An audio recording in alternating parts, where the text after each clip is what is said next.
दोस्तों, हम किसी पर्टिकुलर टॉपिक को पढ़ तो लेते हैं, मगर जब उसके रिगार्डिंग अपने नॉलेज को चेक करने की बारी आती है तो हमारे पास क्वेश्चंस नहीं होते हैं।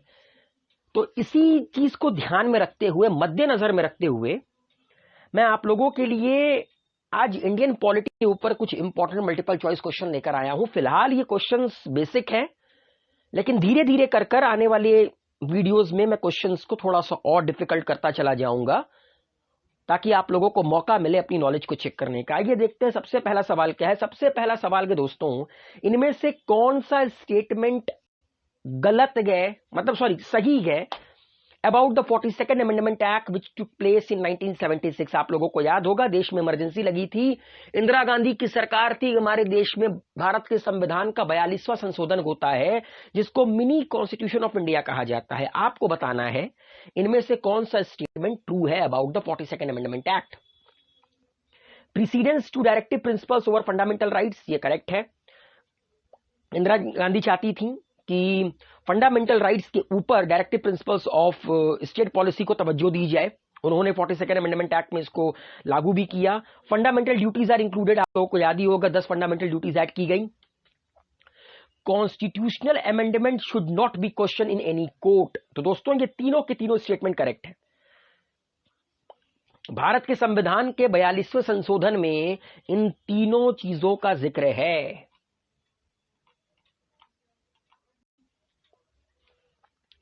अगला सवाल के दोस्तों, वैसे तो पता आप लोगों को चली गया है, इनमें से कौन से अमेंडमेंट के तहत राइट टू एजुकेशन को फंडामेंटल राइट के तौर पर इंक्लूड किया गया to all the children under the age of 6 to 14 years by inserting article 21A of the constitution. आप लोगों ने भारत के संविधान का फंडामेंटल राइट पढ़ा होगा, मौलिक अधिकार पढ़ा होगा।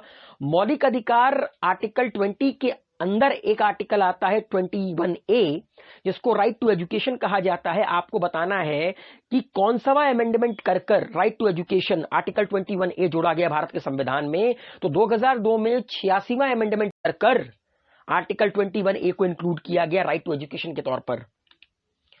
अगला सवाल के दोस्तों, कि इनमें से किस अमेंडमेंट के अंतर्गत लोकसभा के टर्म को 5 साल से 6 साल कर दिया गया था।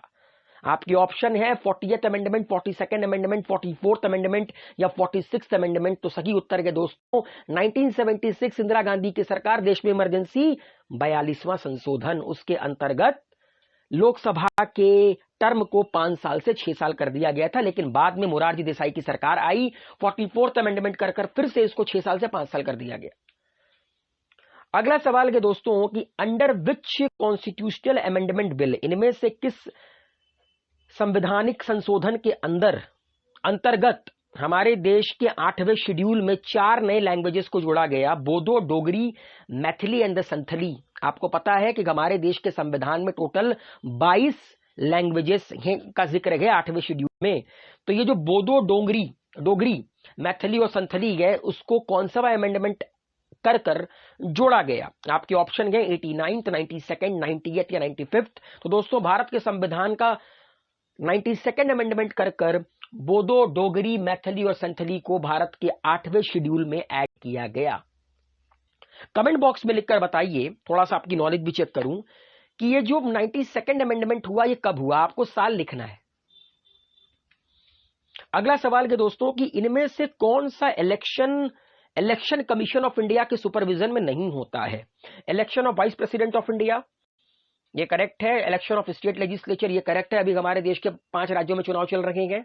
Election of local bodies of the state, ये इनकरेक्ट है। इलेक्शन फॉर द पार्लियामेंट, ये करेक्ट है। विधानसभा, लोकसभा, इसके अलावा आपका Vidhan Parishad, then president, vice president, इनके इलेक्शन को सुपरवाइज करने की power election commission of India के पास होती है। मगर जो लोकल बॉडीज होते हैं, जिनमें आपका पंचायत आता है, म्युनिसिपैलिटीज आती है, उनके इलेक्शन को कराने का अधिकार स्टेट इलेक्शन कमीशन का है।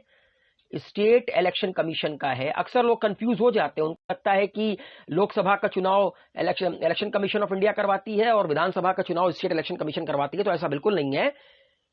स्टेट के अंदर जो लोकल बॉडीज का इलेक्शन होता है, मतलब म्युनिसिपैलिटी का, पंचायत का जो इलेक्शन होता है, वो स्टेट इलेक्शन कमीशन करवाती है, जिसको बनाया गया 73वां अमेंडमेंट कर भारत के संविधान का। चलिए देखते हैं हमारा अगला सवाल क्या कहता है। हमारा अगला सवाल के दोस्तों, इनमें से कौन सा statement regarding the chief election commissioner गलत है? President appoint the chief election commissioner of India, तो करेक्ट है।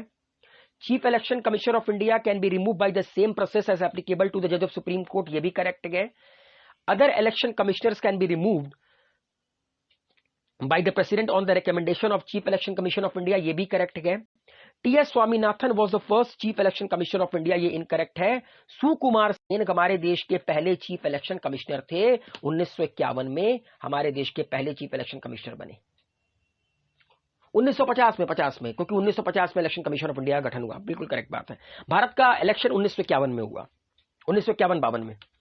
अगला सवाल यह है कि काउंसिल ऑफ मिनिस्टर किसको रिस्पॉन्सिबल होते हैं? राज्यसभा, प्रेसिडेंट, लोकसभा या प्राइम मिनिस्टर? तो दोस्तों काउंसिल ऑफ मिनिस्टर लोकसभा को रिस्पॉन्सिबल होते हैं, उनकी कलेक्टिव रिस्पॉन्सिबिलिटी बनती है लोकसभा के टुवर्ड। अगला सवाल है दोस्तों कि इनमें से किस आर्टिकल के अंतर्गत फाइनेंस कमीशन ऑफ इंडिया का प्रोविजन है, मतलब फाइनेंस कमीशन ऑफ इंडिया का जिक्र है? आर्टिकल 275, आर्टिकल 280, आर्टिकल 265 या आर्टिकल 360? सही उत्तर है दोस्तों आर्टिकल 280 में लिखा हुआ है फाइनेंस कमीशन ऑफ इंडिया के बारे में। अगला सवाल के दोस्तों कि राज्यसभा में राज्य और यूनियन टेरिटरीज को मिलाकर टोटल कितने मेंबर्स होते हैं? जैसा आप लोगों को पता है 250 टोटल मेंबर्स हैं। 250 में से 12 को नॉमिनेट करता है देश का राष्ट्रपति, 250 में से 12 गया, 238 होते हैं स्टेट और यूनियन टेरिटरीज को मिलाकर। अगला सवाल के दोस्तों इनमें से कौन सा आर्टिकल ये कहता है कि जो that member elected by the president, वो मेंबर्स जिनको प्रेसिडेंट इलेक्ट करता है वो वोट नहीं कर सकते इलेक्शन ऑफ प्रेसिडेंट में, मतलब प्रेसिडेंट इलेक्शन में वोट नहीं कर सकते। मतलब जिनको देश का राष्ट्रपति इलेक्ट करता है या कह सकते हैं कि उनको नॉमिनेट करता है। आप लोगों ने पढ़ा है ना कि एंग्लो इंडियन कम्युनिटी राज्यसभा में 12, तो आपको बताना है कि किस आर्टिकल के अंतर्गत ये लिखा है कि जो इलेक्टेड मेंबर होते हैं जिनको प्रेसिडेंट इलेक्ट करता है वो प्रेसिडेंट के इलेक्शन में वोट नहीं कर सकते। Article 83, article 53, article 55, article 154।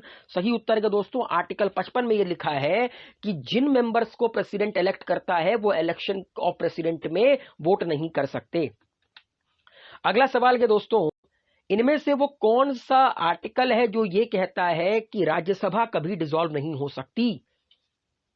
जैसा कि आप लोग जानते हैं कि लोकसभा डिसॉल्व होती है हर 5 साल के बाद, 5 साल के पहले भी डिसॉल्व हो सकती है, लेकिन राज्यसभा डिसॉल्व नहीं हो सकती। Article 83, article 53, article 80, article 154।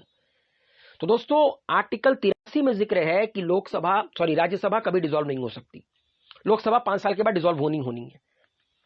अगला सवाल है इनमें से वो कौन सा आर्टिकल है जो कि वाइस प्रेसिडेंट के इलेक्शन से डील करता है? Article 64, article 68, article 66, article 62। तो दोस्तों देश के उपराष्ट्रपति के चुनाव का जिक्र आर्टिकल 66 में किया गया है। नेक्स्ट, इनमें से वो कौन है जो वाइस प्रेसिडेंट को उनकी कुर्सी से हटा सकते हैं, उनके ऑफिस से हटा सकते हैं? देश के राष्ट्रपति, देश का प्रधानमंत्री, देश की संसद या विधानसभा राज्यों की? तो सही उत्तर है दोस्तों देश की पार्लियामेंट इंपीच कर सकती है वाइस प्रेसिडेंट को मिसबिहेवियर एंड इनकैपेसिटी के बेसिस पे। अगला सवाल है दोस्तों कि वाइस प्रेसिडेंट जो होता है वो इनमें से किसका एक्स ऑफिसो चेयरमैन होता है? राज्यसभा, लोकसभा, प्लानिंग कमीशन या नेशनल डेवलपमेंट काउंसिल? तो दोस्तों अगर आप लोग आर्टिकल 64 पढ़ेंगे तो आर्टिकल 64 में जिक्र है कि जो वाइस प्रेसिडेंट होता है वो एक्स ऑफिसो चेयरमैन होता है राज्यसभा का, article 64 of Indian constitution. Next, आपको बताना है कि जो काउंसिल ऑफ मिनिस्टर्स होते हैं इंक्लूडिंग द प्राइम मिनिस्टर, उनकी स्ट्रेंथ कितनी होनी चाहिए लोकसभा की? इससे अधिक नहीं होनी चाहिए। 20% member of the Lok Sabha, 10% member of the Lok Sabha, 25% member of the Lok Sabha, 15% member of the Lok Sabha. तो दोस्तों 15% लोकसभा की जो मेंबर्स होते हैं उनसे अधिक स्ट्रेंथ नहीं होनी चाहिए। किसकी? काउंसिल ऑफ मिनिस्टर की। चलिए अब बढ़ते हैं आगे की ओर। अगला सवाल के दोस्तों कि इनमें से कौन सा आर्टिकल डील करता है with the impeachment of the president? Article 65, article 62, article 64, article 61। सही उत्तर है दोस्तों आर्टिकल 61 में जिक्र है about the impeachment of the president of India. Next question के दोस्तों, इनमें से वो कौन सी चीज है जो कि इंडिया को एक सेक्युलर स्टेट डिस्क्राइब करती है? Fundamental right, directive principles of state policy, fifth schedule या प्रियम्बल ऑफ द कॉन्स्टिट्यूशन? तो भारत के प्रियम्बल में सेक्युलर टर्म का जिक्र किया गया है और यह डिफाइन करती है India as a secular state. तो दोस्तों ये थे कुछ सवाल। उम्मीद है ये सवाल बड़े बेसिक थे। आने वाले समय में और कठिन सवाल लेकर आऊंगा। मुलाकात होती है अगले सफर में। तब तक के लिए अलविदा, टेक केयर, गुड बाय।